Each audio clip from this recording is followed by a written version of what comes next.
And we are back on the CS Podcast. I'm your host, Chris Shanafel, and I am now joined by former NFL wide receiver Steve Smith. Thanks for joining the show, Steve. How's it going? Hi. How you doing? I'm doing good. How about yourself? Oh, I'm doing, hanging, spending time with my family. Hey, sounds good. So let's get right to it, and we'll talk a little bit about your football career. And my first question for you is, how did you decide to attend USC, University of Southern California? How did I decide on that university? Yeah. What made you want to go there? Oh, well, just the tradition is so strong there, and, it just worked out for me at the time when I was coming into college. Coach Carroll, he's starting to have success at SC, and it's right in my backyard, close to my mom, my dad, and my brother, and so, things really lined up for me to go and stay home. 2005 Orange Bowl, the 12-0 Oklahoma Sooners take on the 12-0 USC Trojans, and you caught 3 touchdown receptions from quarterback Matt Leinart as you guys put a beating on the Sooners, 55-19. What was it like to have such a big performance in the biggest game of the year and walk away with a victory? It was surreal, just an unbelievable feeling to go out and, do what you always knew you could do and what you've been doing, your whole life on the biggest stage of the date. So it was just unbelievable when you look back at all the guys that were there, like in that game that, have been in the NFL and all the success that, everybody's got. So, I'll just never forget that. You mentioned Pete Carroll was the head coach of the Trojans during your time there. How would you, a former player of his, describe him? Coach Carroll, he's so lively, and he's a player's coach. Got a lot of energy. He themes like every day at practice has a different theme. So it keeps guys like upbeat and excited. So, I couldn't ask for a better coach. In the second round of the 2007 NFL Draft, the New York Giants select wide receiver Steve Smith out of USC. What was that moment like for you to be drafted into the NFL? Would you say it was like a dream come true? Oh, man, it was unbelievable. I still remember that day. Like, broke into tears, man, when Coach Coughlin called me. And, that was great. So I see you played in 5 regular season games during your rookie season, but once the playoffs came around, you made big plays and helped the New York Football Giants go to Super Bowl 42, where you guys defeated the 17-0 New England Patriots 17-14. As a rookie, when you first entered the NFL, are your thoughts even on the Super Bowl? No way, not even close. You just thinking, I want to play. I just want to stay on the team. I just want to, help my team in any way, shape, or form. And I had a hard rookie year because I got injured a lot, so it was just tough. But thank goodness they stuck with me, and I was able to contribute in the playoffs. And what was the Super Bowl like to take on, the 17-0 New England Patriots? They have yet to lose a game, and you guys are entering this game, one of the biggest underdogs of all time, and you guys go in there and you guys win the game. You guys win the Super Bowl and left the whole world in shock. What was that like? Yeah,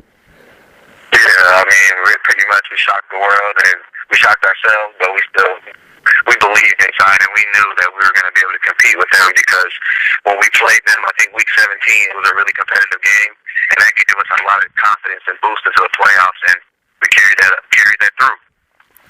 Chris Shanafel talking with former NFL wide receiver Steve Smith here on the CS Podcast. And fast forwarding to 2 seasons later, you had over 100 receptions, over 1,200 yards, and 7 touchdowns, and you were voted to the Pro Bowl. Some players would say it's an honor to play in that game, and some would say that they could really care less about it. It's a game that means nothing. Where do you stand on that? Does it mean anything to you to be voted onto the Pro Bowl? Oh, yeah, it's just a great accomplishment, individual accomplishment, to go along with your team things, and just shows all the hard work and dedication that you put in, paid off, and it can pay off, and, you see it every day.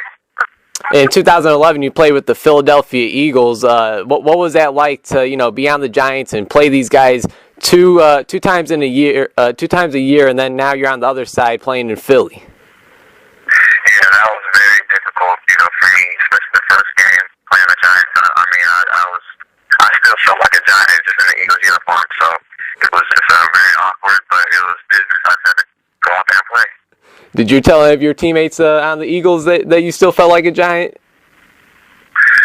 I kind of spoke to a few of my receivers about it, like just how awkward it felt and stuff, but they were just like, don't worry about that, let's go out and beat these guys, you'll feel better, so, yeah. Right. And in 2012, you played with the St. Louis Rams, and just this past April, you signed with the Tampa Bay Buccaneers, but a little over a month after signing with them, you decided to retire.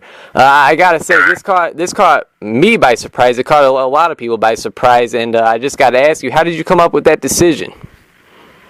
Well, I got a little hurt in camp, the small of the injury, and kind of just put me in a mental state where I just didn't feel like I didn't want to have to go through the rehab and go through all the stuff anymore.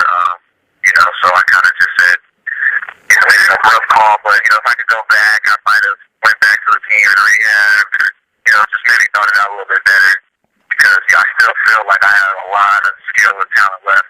But, that's how it is. Now, I'm sure you have much respect to the Tampa Bay Buccaneers, but looking at the team right now, I got to think you feel a little better about making that decision. Am I wrong?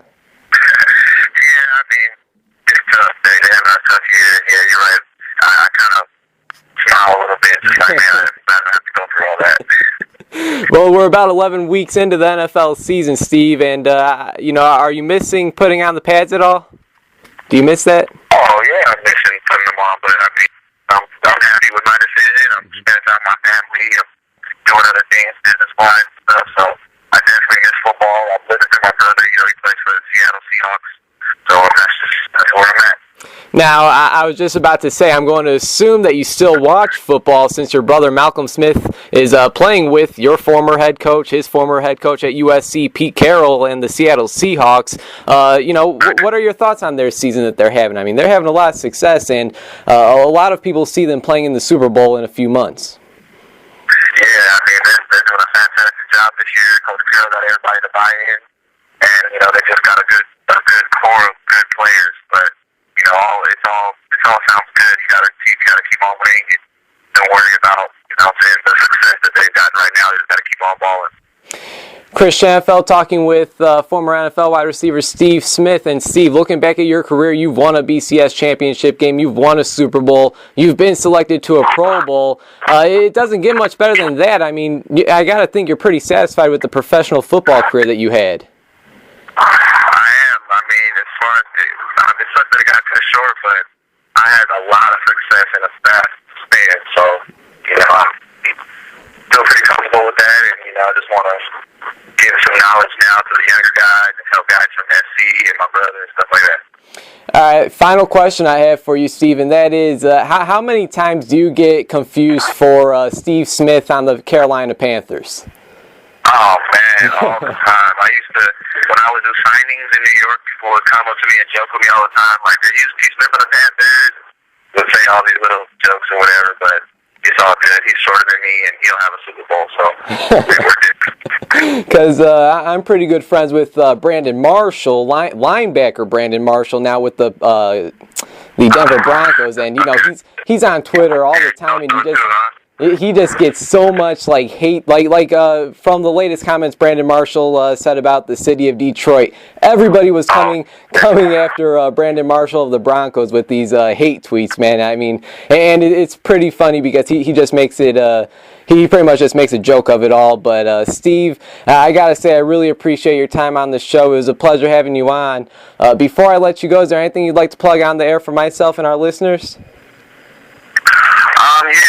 Thanks for having me. Be on the lookout for my website. It's called talentspool.com, and that's TALENTS, and then the word pool.com, and I'm excited about that, and, I'm just trying to stay in football, just continue to watch, and hopefully Seattle wins this year.